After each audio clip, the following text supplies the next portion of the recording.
Good afternoon. My name is Ananta Suresh. I am the Dean of Mechanical Sciences. Today, our Director, Professor Govind Ragarajan, is on travel, and hence he could not be here, so I'm going to stand in for him. And thank you all for coming for this award lecture in the name of Professor Amulya Reddy and Vimala Reddy. And Professor Amulya Reddy's name in IASC is synonymous with sustainability here, because he was a visionary leader whose vision led to Astra, and then now that has become CST, which celebrated its Golden Jubilee last year.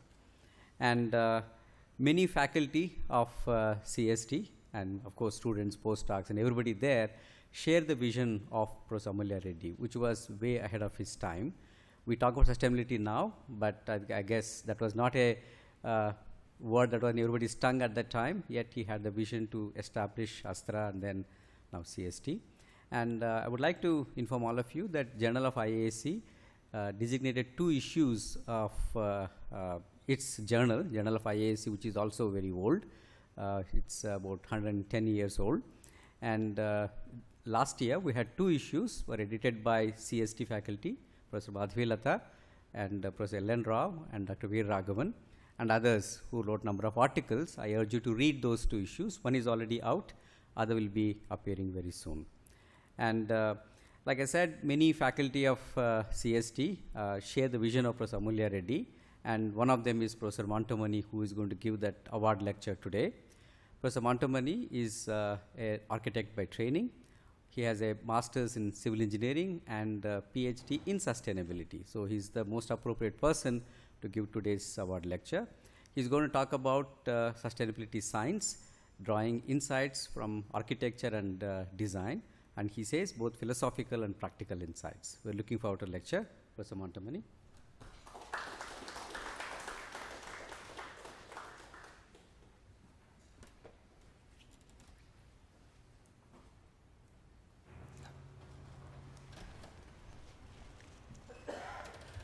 Thank you, Anand Suresh, and thank you for joining us.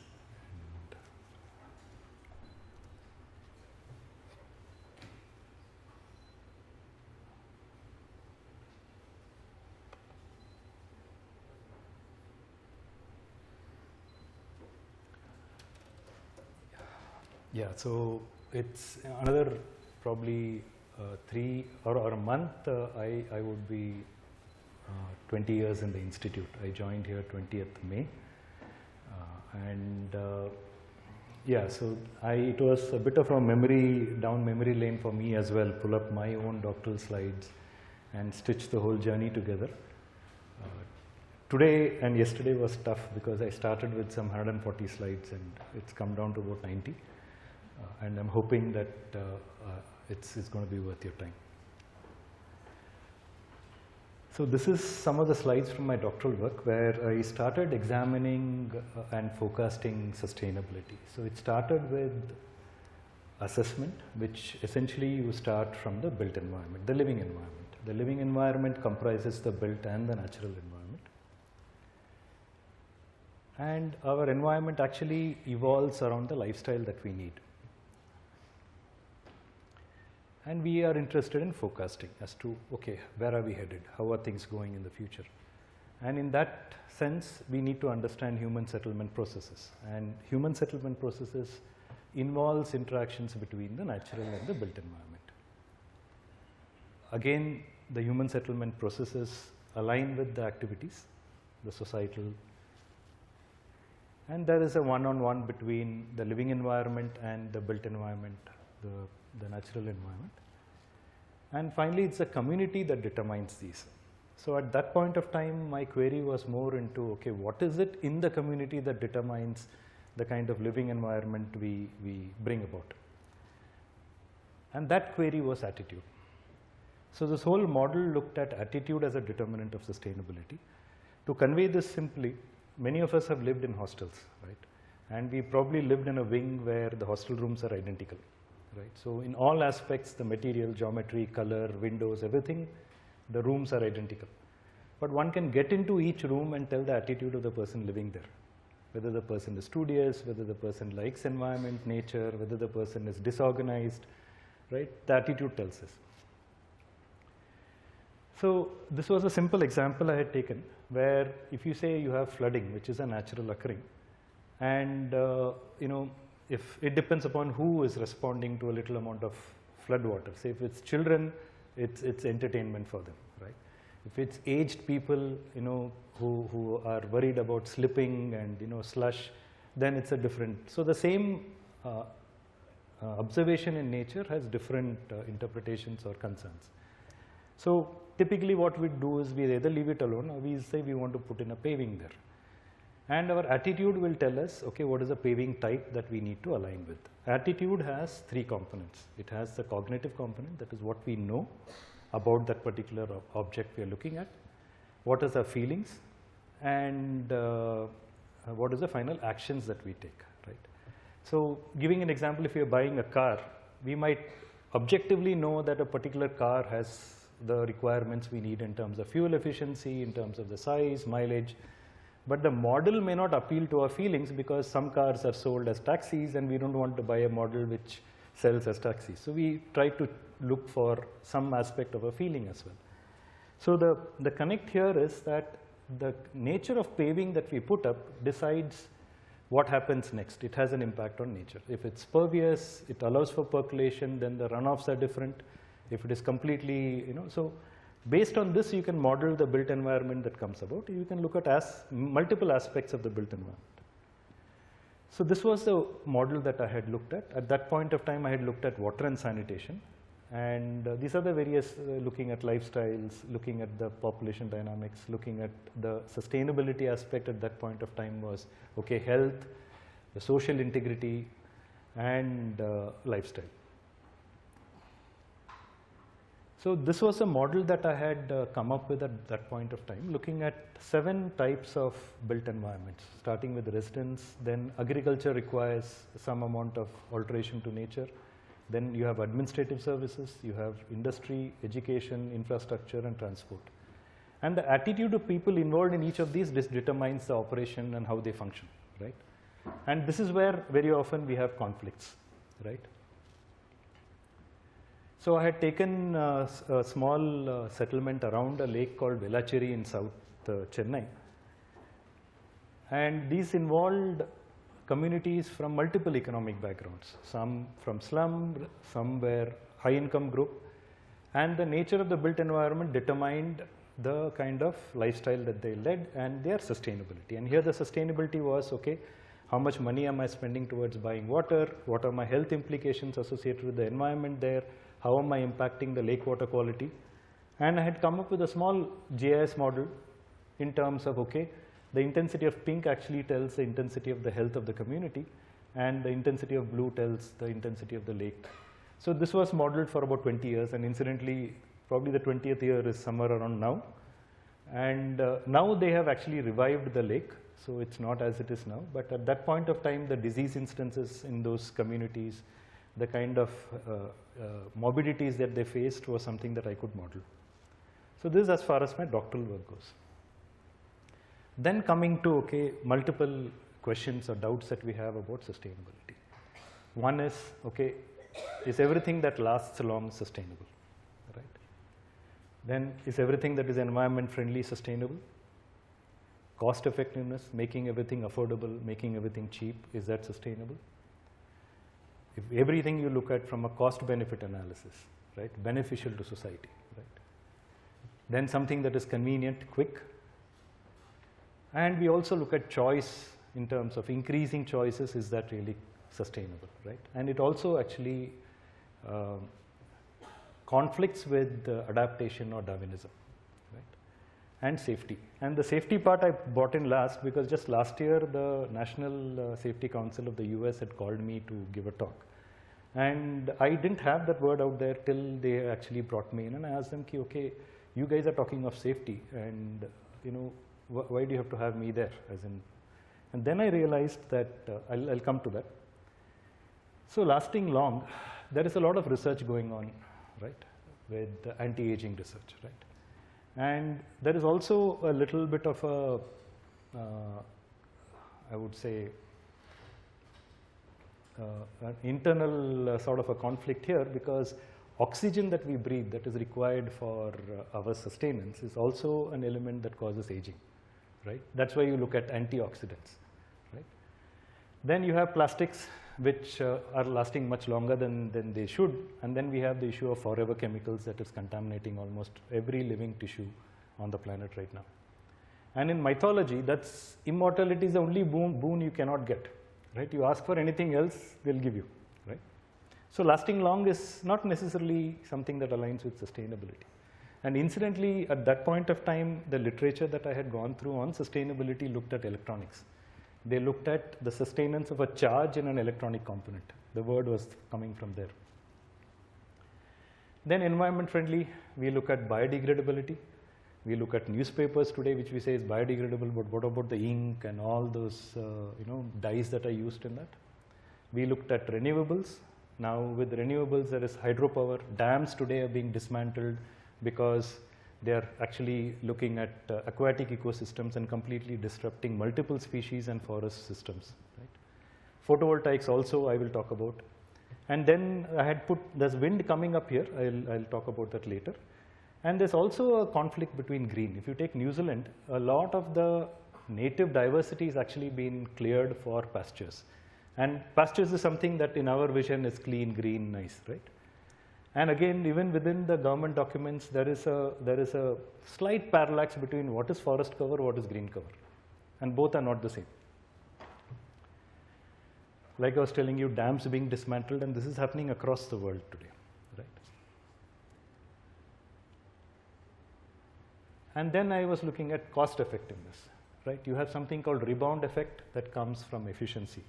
What happens with efficiency, either in energy use or material use or production, is that the cost of the product goes down.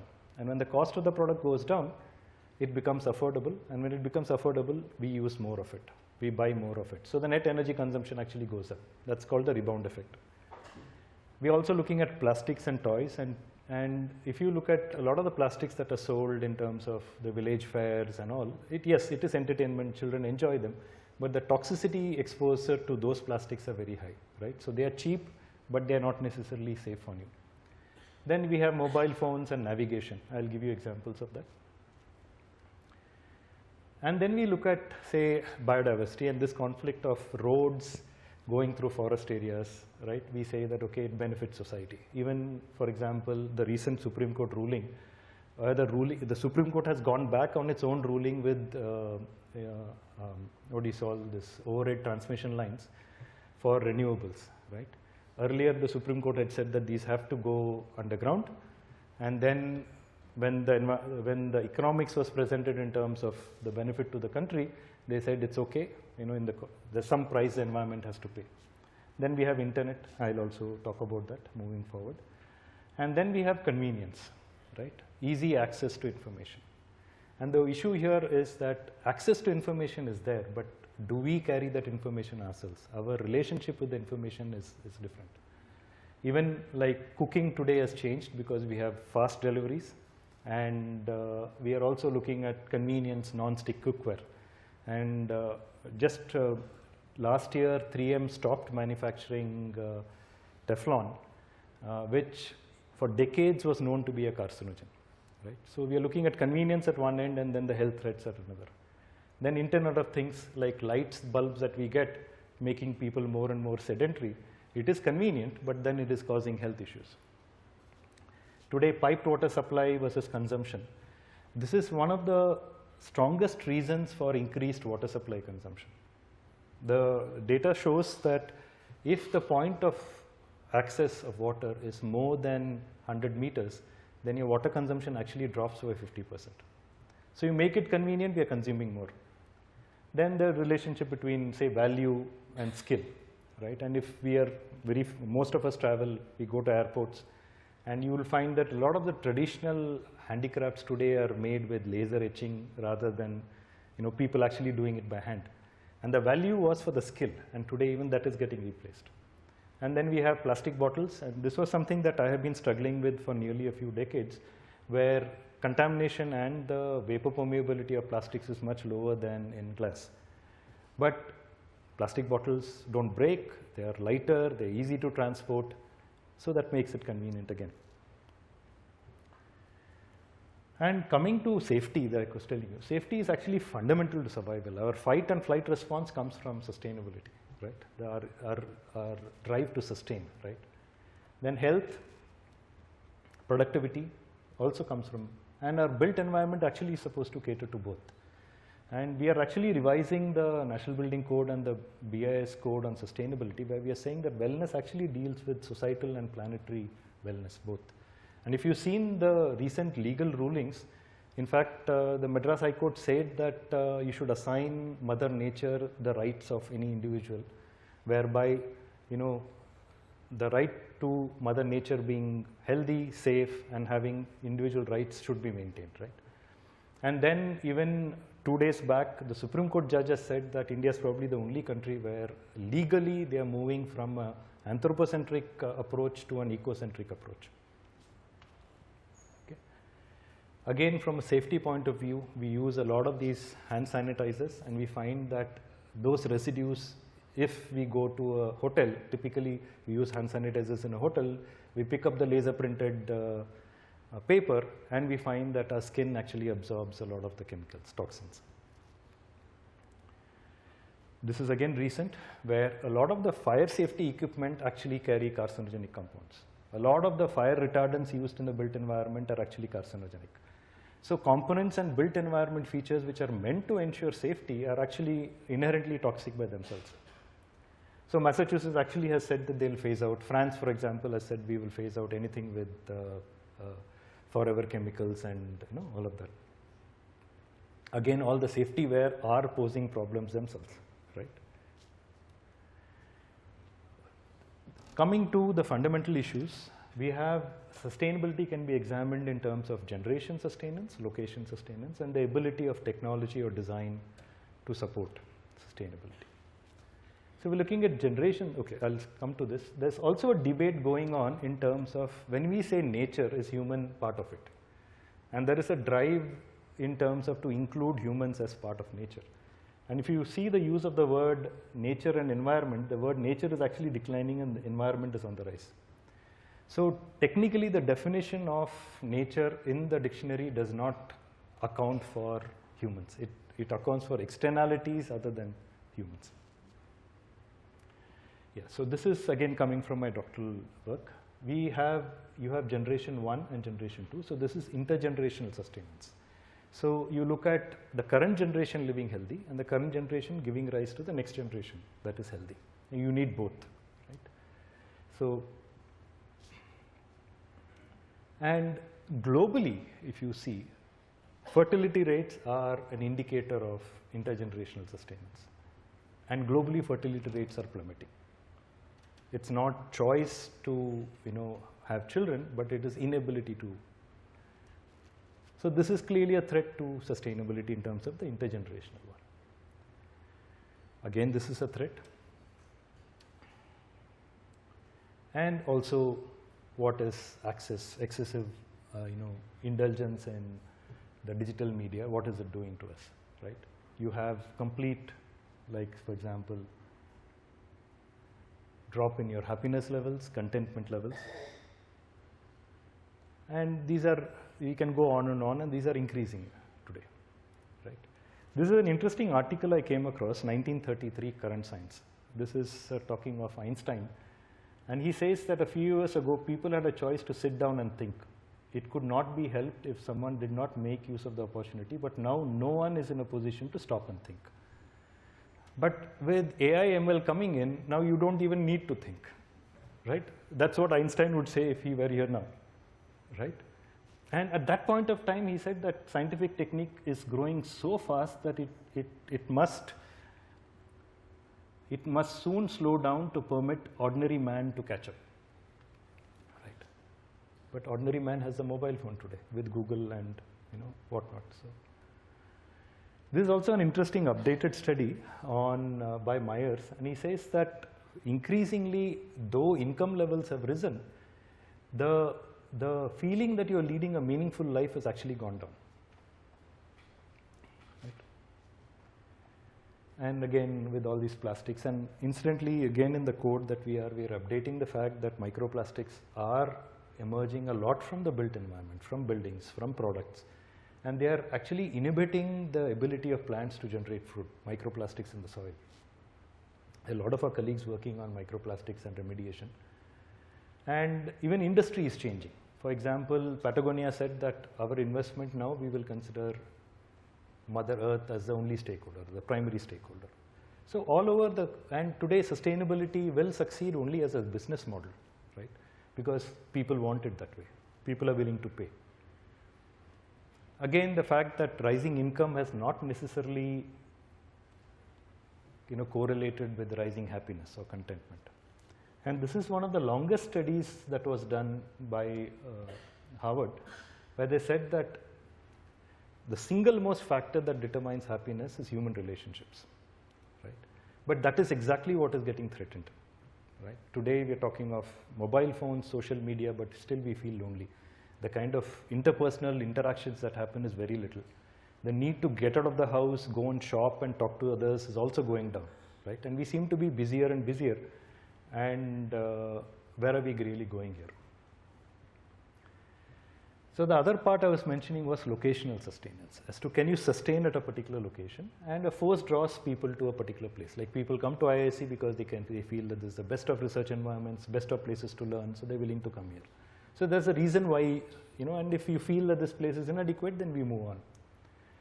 So you have other things like, and safety is another place, like war people, for example, world over there are conflicts and people move away because they no longer feel safe in a particular location. So like these are some just news articles on this, and also the kind of issues with agriculture. We have brownfields today, we have a lot of agricultural land failing, and agriculturists will also move if they are not productive anymore. This is the one I was telling you about technology and health and mental awareness. See, what happens is that increasingly we are not connected with the environment with all of our sensory organs in place, say hearing, vision, smell, right?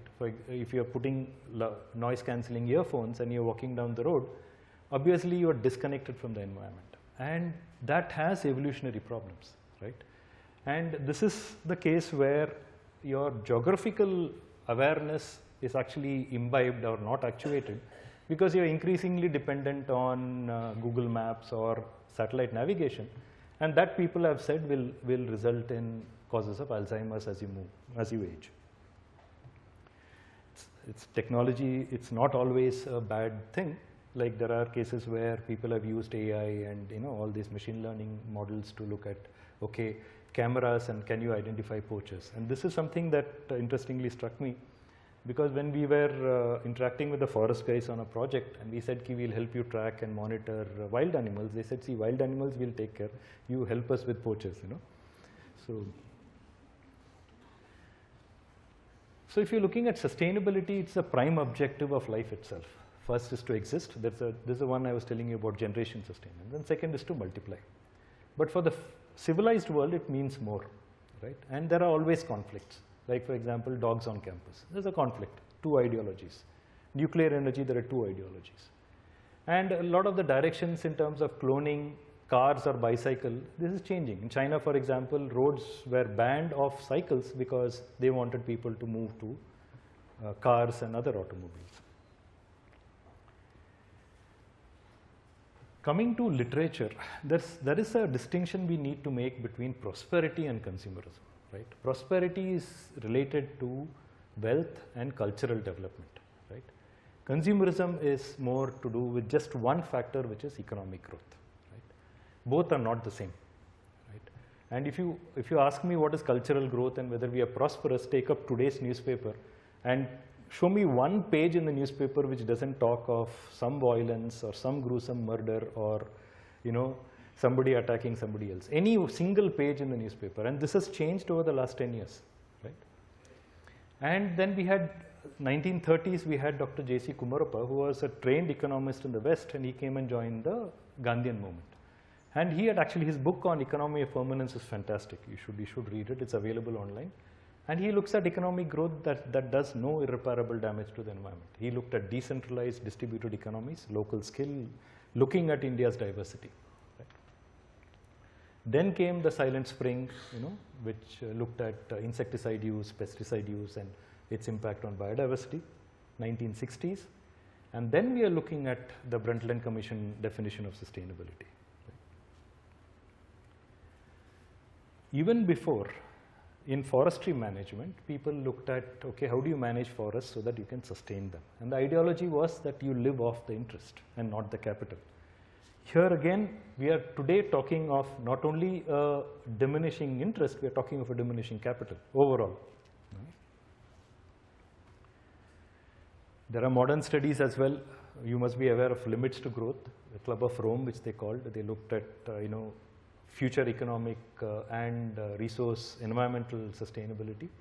One interesting thing that was from the global report to the president, which this was in the 1980s, which predicted how the world would be in the year 2000.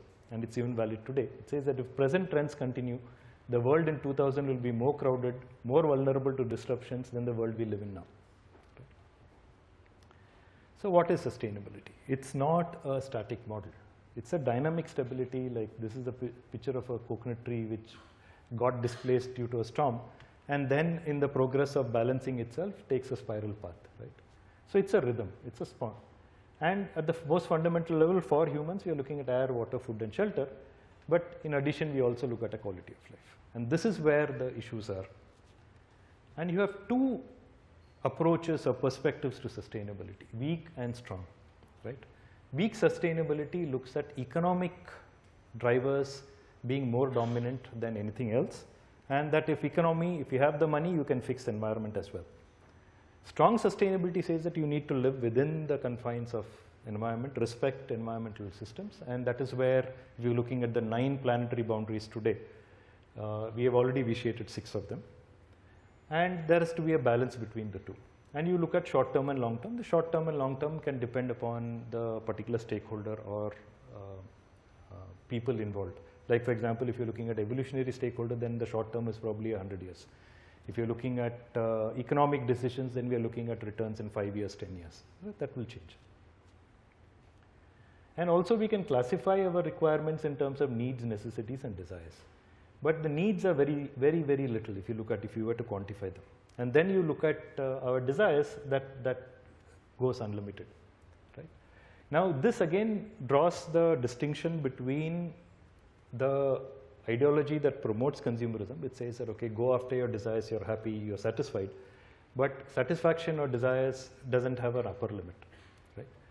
Then you come to have no desires and you're happy, which all religious scriptures and Eastern ideology actually promotes, right?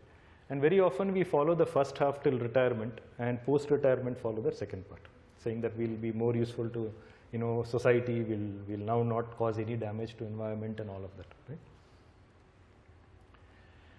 If you're looking at scales of sustainability and components, you have the planetary scale, multiple planets and planetary systems. You have natural, which is Earth, and then you have human activities. And you have different products going all the way to products. So normally whatever happens at the planetary scale, like a meteor strike or an asteroid coming, and this will affect everybody down here. Right? Even natural processes, you have tectonic movements, earthquakes and stuff like that, which can impact. But today we are at a state where all the products that we are doing is even affecting planetary scale. ISRO is already talking of ways to collect space junk, right? A lot of the satellites that are out there.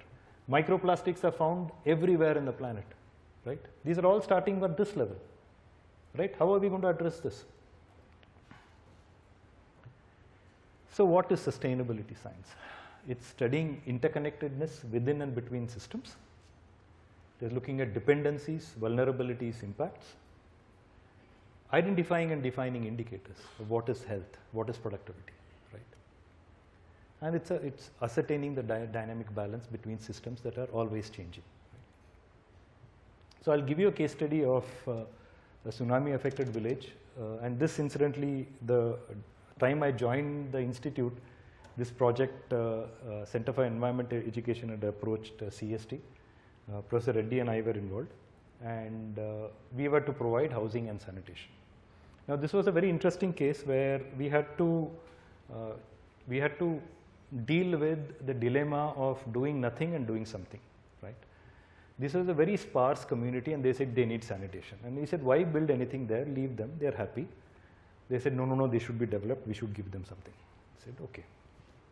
So this is the kind of environment they lived in. Now it's no longer an island. This is, I'm talking of 2005, 2006. And we were to provide a sanitation where the groundwater is not contaminated. The community actually generates some firewood, generates some ash from the firewood they use in the kitchen, and they have some agricultural activity going on in the island. So if you actually put all of these together, eco-san works, right? That is, it's a dry sanitation. You use ash, which you use in the kitchen, use it in the toilet. But then the community said, no, no, no, we don't want this. We would like you to use the kind of toilets you guys use in the city. But we can't do that with groundwater levels, clean drinking water available at 4 feet levels, right? So we came up with this model called modified compact septic tank, which has a sort of a post-filtration chamber. It's raised. And what we also did is that we had to design it for in case the entire toilet gets flooded again with a tsunami or flooding from rainfall that happens there.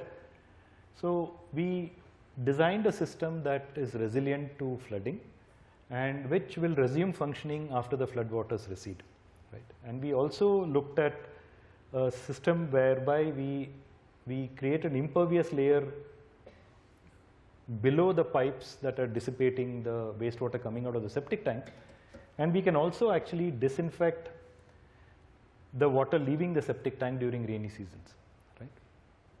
And what we did is that we dissipated the nutrient-rich water closer to the surface of the ground, looked at the evaporative capacity of the soil, and we encouraged the community to grow kitchen garden, and that worked, right? And entire village, in fact, we provided these toilets, and I visited this place in 2017-18. Nearly all of them are still functional, excepting those that have been abandoned and not in use. Right? And we also won the Suez Environment Foundation Award for education institutions or research institutions in technologies or design interventions to protect clean water. So these were some instances at that time, 2005, 2006, and every time we had to cross, everything has to, now there's a bridge here. Coming to attitude again, these were toilets built by UNICEF in Kadalur, where the entire communities were displaced, and these were toilets for the men. There was a similar block of toilets for the women, and there was a hand pump here, which you fill a bucket of water, go use the toilet. Now the community, none of them used it. In fact, they used the space in between the toilets because it provided privacy. And other places, the toilets were used to store firewood, and they said, why are you giving us toilets at all? And they don't leak, and firewood is important for us, so they are good storage spaces for. So, and even the toilets that we provided were not spared. One got converted to kitchen, the other got converted to store cow dung cakes. Right? So when it comes to people and attitude, it is important in terms of what are you really dealing with, because what you have in mind and what they have in mind are two different things. So these are some images from 2017. Coming to the manufacturing side, I'm covering different aspects. This is work, Manish's work. Manish is right now in Karlsruhe looking at life cycle and sustainability in electrochemical storage. So what we realized is that manufacturing today does not involve one geography. It involves a product with multiple geographies, right? Your mobile phone probably involves 15 to 20 geographies, right? Multiple countries. And we actually classified what is called embodied and active impacts. Embodied impacts are something that the factories deal with. Efficiency, material, energy going in, pollution, all of it eventually translates to profit for the company, so they're happy. Active impacts actually is left to the user, right? How often do you charge your phone, right? The radiation exposure that you have from the phone, right? That depends on the user. How are you disposing it of? So these active impacts are actually more pronounced but more difficult to monitor. So what typically happens in a life cycle assessment is that you ascertain values of impact for different life cycle phases, right? But when in doing so, you sort of lose track of in which geography is that impact happening, and will that impact be the same or different in different geographies. So what we did is that we actually said ki we will look at each life cycle phase, where it is occurring, and the kind of impact, environmental, economic, and societal impact it has in that particular geography. So, and we also actually distinguished between efficiency and effectiveness. So this approach that we had, we came up with a definition on sustainable manufacturing, which was picked up by the European Environment Agency's technical report on circularity and biodiversity, right? This was really proud for us that they are adopting our definitions. Also, we need to distinguish between zero energy and net zero, right, or energy zero. So the building on the left does not require electricity, which is the modern phase of energy. So we would call that zero energy because they don't need electricity in the first place, right? Then we have the lab here where we are generating as much as we consume, and we call ourselves net zero, right? Both are not the same. Also, the change from those zero energy houses to houses that require electricity, and what is the impact? And typically these houses, this is actually again work dating back to 2004, where when I started monitoring the indoor temperatures and outdoor temperatures, I found that this green line that you see are the indoor temperatures, these are the outdoor temperatures, ranging daily variations say from 20 to 30, almost going up to 40, 42, right? But these are non-air conditioned buildings maintaining temperatures within 2 degrees Celsius and comfortable. You don't need electricity at all. And end of life, there is no toxicity. So if you're looking at current dwellings, like the traditional dwellings, we are looking at embodied energy, that is the energy going into manufacture and processing and transporting, is less than 500 units per meter square of the dwelling, and your operational energy is less than 8 kilowatt hour per meter square. This is what we called the energy performance, EPI, right? Looking at city dwellings, your EPI actually goes from 8 to 140, and your embodied energy actually goes almost doubles. And we are looking at more modern buildings, this actually goes up way higher, right? Now, if you start multiplying this by the population that we have and the urbanization that we are looking at, we clearly don't have the energy resources or the energy or material resources to cater to this sort of demand. Then we also looked at impact of climate change. And what we found is that traditional dwellings, if you look at this gray line as being comfortable between traditional and conventional dwellings, we find that traditional dwellings are inherently resilient to climate change than modern dwellings, which will require increasing cooling capacity, increasing use of air conditioners. And ironically, 60% of these population is moving towards conventional dwellings. Right. We also did a study on across the country what sort of heat waves are likely to occur, and we find that we might have to define a new climate zone called extreme hot. And extreme hot and humid is even worse because humidity is something that we are not really prepared to handle with. Then I will take you to one interesting aspect of this is again Suchi, who is a student right now in Italy. What we were able to do is that we found the building material, indoor surface finishes, actually contributing to moisture, regulating indoor moisture, which is conducive to breathing, as against materials that are non-hygroscopic. And what we found is that from a breathing comfort point of view, the deficit in conventional dwellings from indoor moisture is more in or less in vernacular dwellings than in modern dwellings. And the reason for this is that your breathing, your trachea, your ciliary muscles in the breathing space actually start to contribute to moisture and dry out, and then you have internal bleeding and those sort of problems. With photovoltaics again, the kind of waste we are going to generate, I'll speed up on this, is going to be high. So we looked at using photovoltaic panels as a building material. Roshan, who's again in Italy, worked on this. And we were able to actually estimate that if up to 2035, the kind of photovoltaic waste we are going to generate, it can actually cater to almost 7% of housing requirements Almost 8 million tons of CO2 emissions can be avoided if we just use them as they are with suitable backing material, again coming from waste. We again looked at a concept called energy neutrality, where we are looking at smart buildings. And what we did here is that we looked at multiple types of electrical illumination, like your incandescent bulb to LED lamps.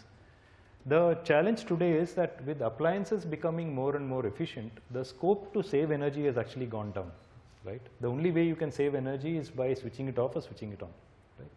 And we found that the sensors that are used, the occupancy sensors, the motion sensors that we put in, and if you account for the life cycle energy associated with those sensors, it is way more than the energy that you're actually saving. So it doesn't, so this entire work was on, okay, where does it make sense to go smart and where doesn't it make sense to not go, or just leave it as it is. And we also looked at a motion sensor which was shipped from Shanghai, manufactured with components from multiple geographies. And we found that the transport energy was probably the highest. And if you were to make it locally, your energy recovery period is much shorter, right? So this is the new approach that we are bringing into the National Building Code, where we are looking at buildings need to be resilient to climate change, building needs to restore ecosystem services. We also need to look at energy appliances, pollution, waste, and end of life. And in dealing with this, we have to also look at social inclusivity, because social inequity is a serious problem in the built environment. We also looked at what are the concerns right now. With building materials, it's net zero, looking at non-toxic materials, relying on renewables, and local repurposing as far as end of life is concerned, right? The last part, as far as we were dealing with, this is again the second or third batch of MDes students who were working on this. This is something that I've been involved in from 2011, where we're trying to come up with a device which helps in cleaning sewer lines and clogged manholes and clogged sewer lines. So this was something we called a Sevo boat.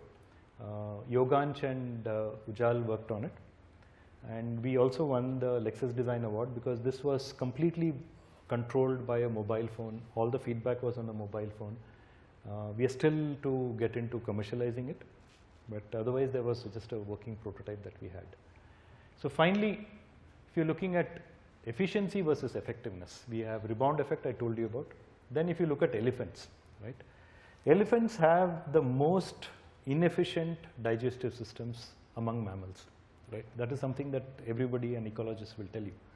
But if you were to improve the efficiency of digestion, then you wouldn't have forests actually thriving 60 kilometers around the elephants, because the droppings actually support other aspects or other components of ecology, right? So if elephants, the dung of elephants were completely digested and what comes out is something like our refined flour, then it's not going to benefit anybody, right? So is efficiency the way forward for sustainability? Also, this is a big increasing solar PV efficiency, but you're looking at physicists, if you're looking at albedo associated with photovoltaics, and if you were to harness all, say 100% efficiency, you're going to use it up there, it is going to contribute to climate change and the scale at which we are going with photovoltaics, right? Again, with toxicity, this is something that I realized when I was reading up literature of the Endocrine Society, where the president of the Endocrine Society actually said that the way in which our permissible limits are calculated is actually flawed. They look at a fatal dosage, a straight line between no dosage and fatal dosage, and then they take a small share of that and say, okay, that is the dosage that is permissible. But that low dosage chronic exposure is what is causing cancer today. Multiple exposures, multiple toxicities, right? And in fact, there are studies which have shown that the synthetic diapers that we put on children, the permissible limit for an adult and the daily 8-hour wearing the diapers are more or less the same. So child is, through dermal exposure, is exposed to toxins, which is almost equivalent to an adult's permissible exposure to that particular chemical, like phthalates or something like that. So this second last slide, we're looking at permanence versus continuity. So sustainability is about continuity. How do you continue species, right? We mix it with permanence, right? Permanent materials, materials that are durable, materials that don't require maintenance, prosperity versus consumerism. We also look at livelihood versus lifestyle. This, I think, across the world you will see the distinction in this. Health versus treatment, and this is again the distinction between treatment and public health, where you look at an environment where people don't fall sick, or you have the technological prowess to treat any disease, any pandemic that comes. Information versus experience, and this is an issue because today the youth, they have access to information, but what about the experience? And the example I had was a bunch of design students wanted to come and use the workshop that we had, and they said they wanted to use the angle grinder. And if you use the angle grinder, it's a machine, rotating machine, 14,000 RPM. It can be fatal. And you put a blade on it. And I asked him, have you used it? Do you know to use it? And he says, yes, sir. And when I actually gave it to him, I could see that the guy had not used it. And then I asked him, have you used it before? He said, no. Then I said, how do you know? He's seen it on YouTube. So the thing is that the information is correct, but the experience is not. And you're dealing with more and more of these because you can't argue with them because the information is right. And then how do we really convince them if they are short of experience? Right? Is net zero zero? This is again the big thing. We can go on and on this because we are talking of only one factor in terms of energy generation using renewables. But what about the land area that is occupied, right? You are covering hectares and hectares of, so-called non-productive land. If you account that, then is it net zero? Data versus science. This I actually brought in because there was a good friend of mine, Shweta from Rutgers, and she said that, see, we have a lot of process information, but we don't have data. How do you do with the science of processes without data? And then money versus research. This is something that I just added because in the recent 4 or 5 years, compared to the time that I joined. When I joined, I remember, I also got a seed grant, and the director called me and he said, okay, we are expecting good research. And there was an India coffee house there, and I remember that whatever discussions happened there were about research, right? And I remember Professor Anand, who was a former director of IIT Madras, he used to really envy the institute. He says that I want a canteen or a place, or a eatery like this where people come and discuss research, right? But today, if you see, what I'm just hearing is we're all talking money, right? All along, funding, I've received it, I didn't get enough funding. So somehow something's changed, right? Again, net zero, like I was telling you, the concept of shunya is different in our mythology or even our scriptures. And I used this wing is something that I had misspelled it, and this was when I was giving a talk at Imperial. And Kumresh, my son, actually found this out. So wind and solar, and there are colleagues of ours from the ecological sciences, for example, wind energy, the kind of trophical cascade, the changes in the reptilian evolution is because of wind energy. Nobody really factors that in. Solar also, I've already told you. Okay, I'll stop with this. I have one last slide, and this is something that I really I'm happy to. This is the plaque stone structure that you see at the foyer, and during the centenary time, I had actually made this model out of clay. Right? This was when we were discussing with Professor Balram. There were 3. This is a helix, triple helix. Each of these represents people, the industry, and academia. And that is why in the abstract I actually put those 3 words. The reason is that if you have to support an institute, you need a balanced, because if any one of these trajectories were to grow faster than the others, then this plaque will actually topple, right? And at that point of time, I wanted the stone to be rough cast below, going, smooth as it goes up, just to actually capture the struggle the institute went through, right? From rough times, lack of approval, lack of funding, lack of space, land, all of that. And then how we have evolved during the centenary. I also wanted to actually pick a stone which was dark below and light above. But nevertheless, I think the sculpture scaled this, and this is still with the sculpture. and this is where the model is. So I just thought many of you may not know what that model actually represents, but this was the concept behind that model. I will stop here. If there are any questions, I'll be happy to handle.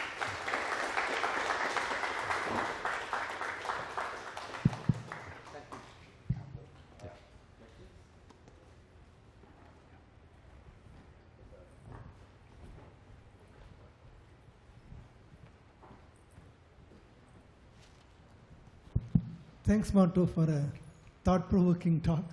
You've covered so many things, but I have a question about one thing. You showed a fertility rate which has dropped from 7 to 2. What is a sustainable fertility?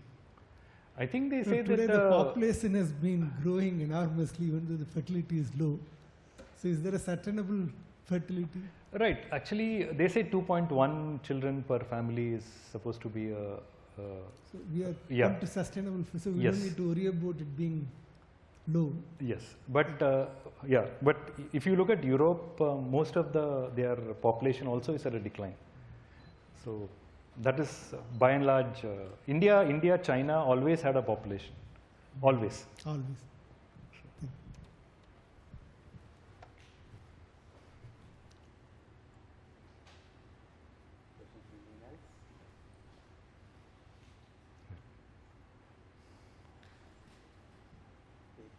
Yeah. Thank you. Yes, please. Yeah, there is this long-standing debate about consumerism versus prosperity or development. What are your ideas about it? Are we having the right economic model in which we say that progress is equated with consumer rate increase? Is that okay? That's no longer sustainable actually. Unfortunately, our economies depend on that. You want a double-digit growth, you want employment also to grow, you want your AI ML to grow, you want data centers to grow. Something will collapse because everything can't be going upwards, right? The issue is, do we have time with ourselves? Do we have time with our family? Do we have time to do what we want? Increasingly, say for example, and this was one of the project staff who came and asked me that, sir, now you have everything available to you. You have even softwares compiling literature for you and giving it to you. Why is it that you seem still busy, still stressed out, still take 5 years and more to do research? So where is it going? So if you look at the metrics actually is not going, supporting the fact that consumerism is sustainable. Whichever order you take it, other than economic, economy measured in terms of your financial income.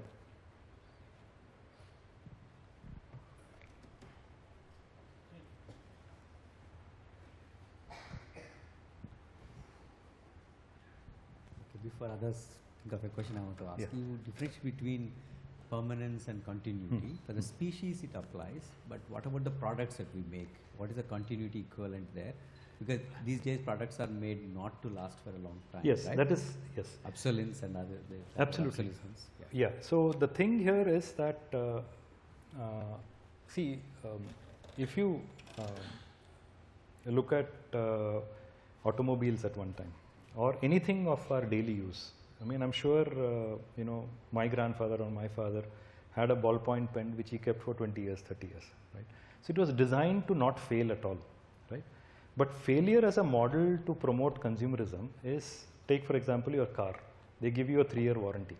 A day after the 3rd year, your wiper stops working, right? So it is designed. It is designed that you consume, right? So even what do you say? Companies known to provide reliability are moving the consumer. Say like Range Rover, BMW. All of them are going in the service route, right? So we have to distinguish between the two. I'll tell you why. Take for example, there was a laptop model where students will always tell you, sir, you buy this, service is very good. So it essentially means that you are going to require service sometime and the service is good, right? So it is designed. And people are now going back where even the courts are coming and saying that repairability should be a right with the individual. You should not force the customer to replace. Repair and continuing to use durability is another factor that is coming in now, because people are willing to pay more. Isn't that permanence then? If we are repairing and keeping the same thing rather than continuity of species? Right. See, permanence is like, for example, I want the same coffee flavor every day for the next 20 years. Right? Where is diversity there, right? So permanence has that sort of a ramification, right? It's not that, see, none of us are going to last forever. None of the products are going to last forever, right? Where do we strike the balance? How long do we use these products, right? So the permanence is in the context ki, okay, I want to remain youthful forever, right? I want to maintain this double-digit figure forever. So you have to be careful in terms of where you apply the permanence context and the continuity context.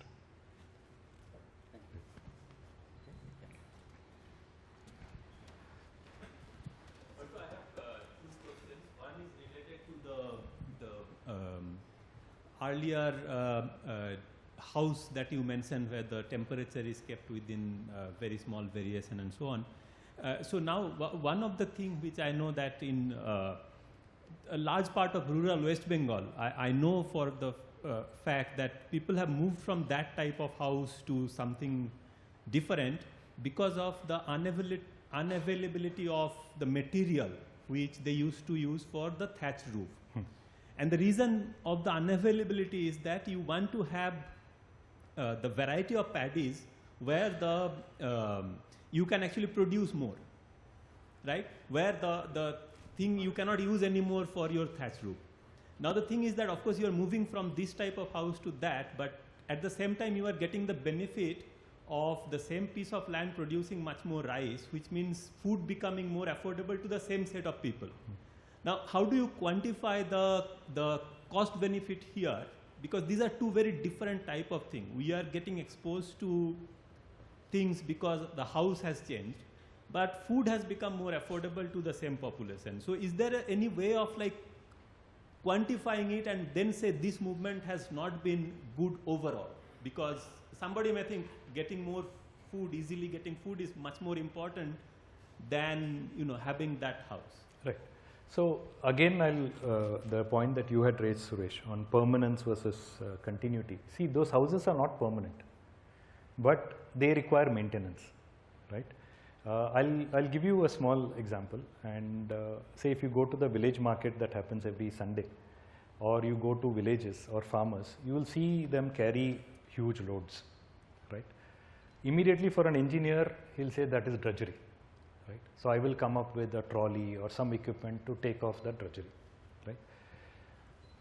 Then what happens is that the person has more convenience, right?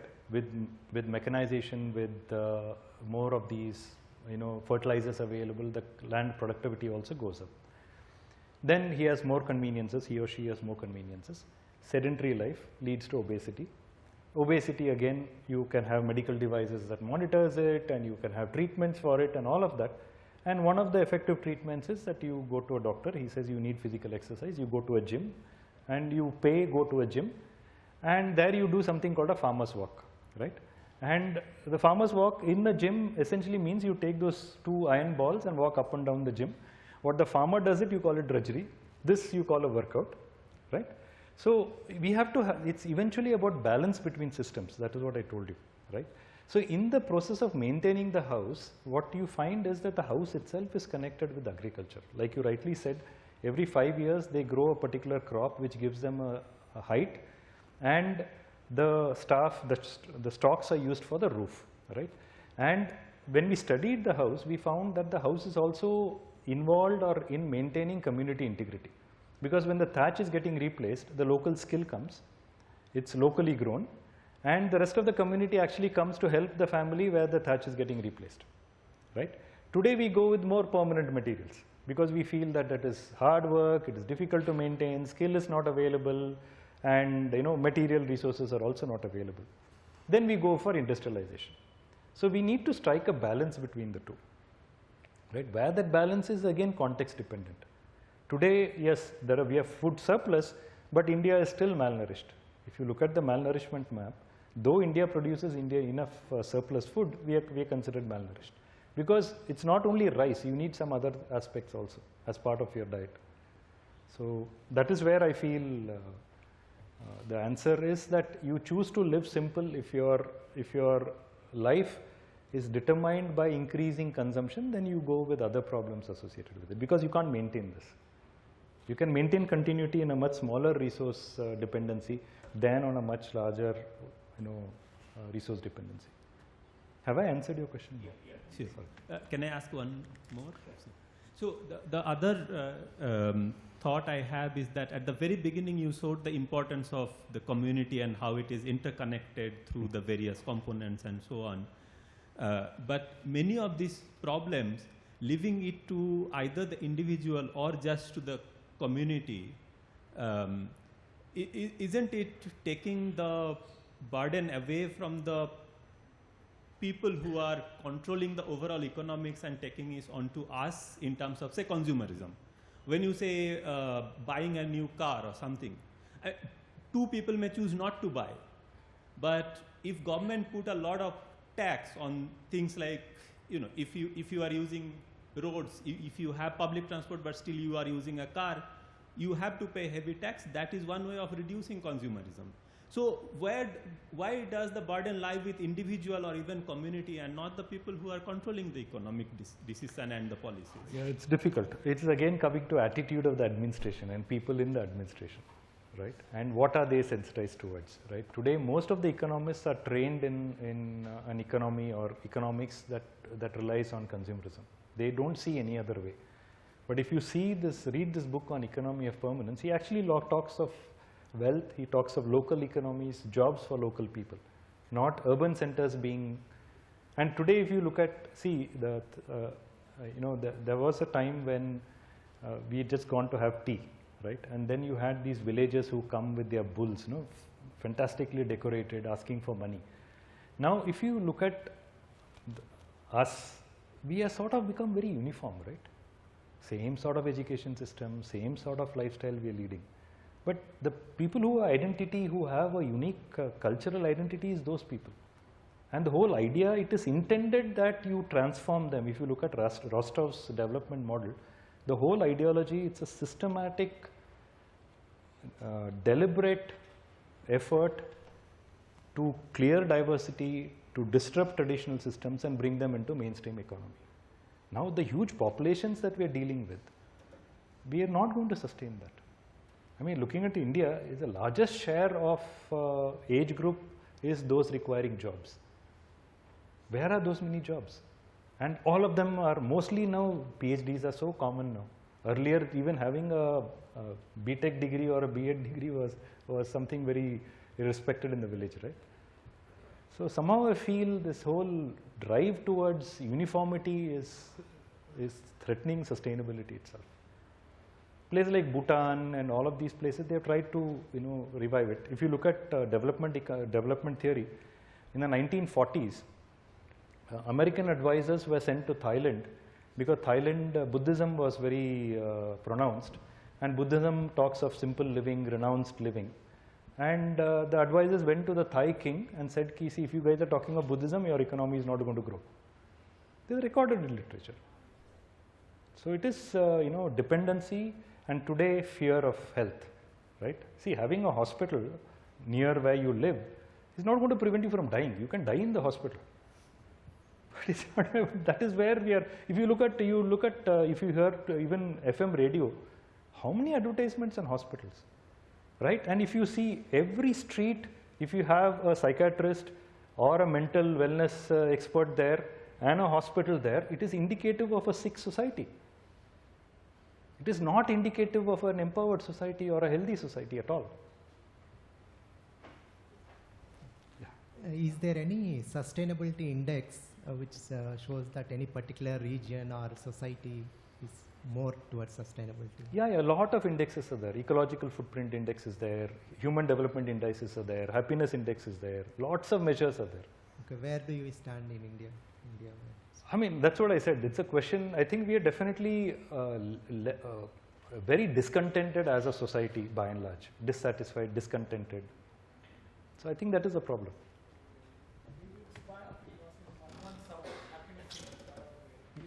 Right.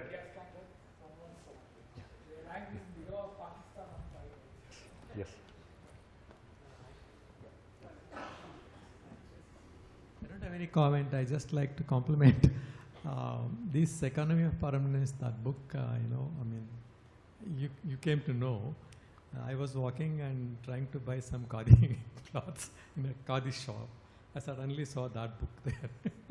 Then I picked up and then I think started reading and gave some information, and then it was downloaded and things like that. Anyway, now Jesse Kumarappa is a trained economist in US. He came to help Mahatma Gandhiji in 1930s. And then because he was an economist, Gandhiji said, let's look at something related to economy of the Indian society. And then all those discussions, deliberations of that economy of permanence resulted in Khadi Village Industries Commission. The major emphasis there was decentralized production, decentralized consumption.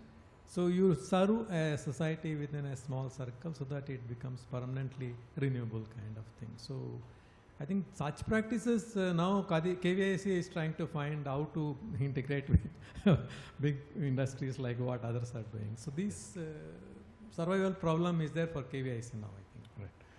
I'll also share this information. This last semester's course which I take on sustainability, there were a few foreign students, and the entire set of students, I only asked them to talk to their parents and try to see if they can also access or talk to their grandparents and find out kind of food they had, the diet that they had, the resources that they were consuming.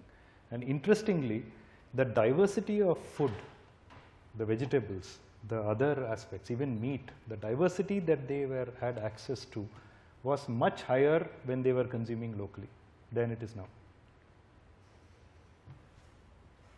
Even in Germany. Okay. Yeah. On that note, thank you for the interaction, and let's thank Professor Mani. Yeah, thank you. We'll hold on for a second. Now the lecture is over, we'll give the award.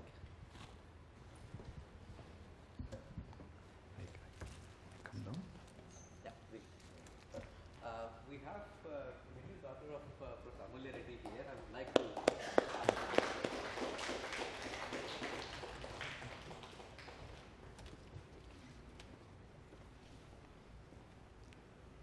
You can go to the center. Here. Oh, that's Thank you.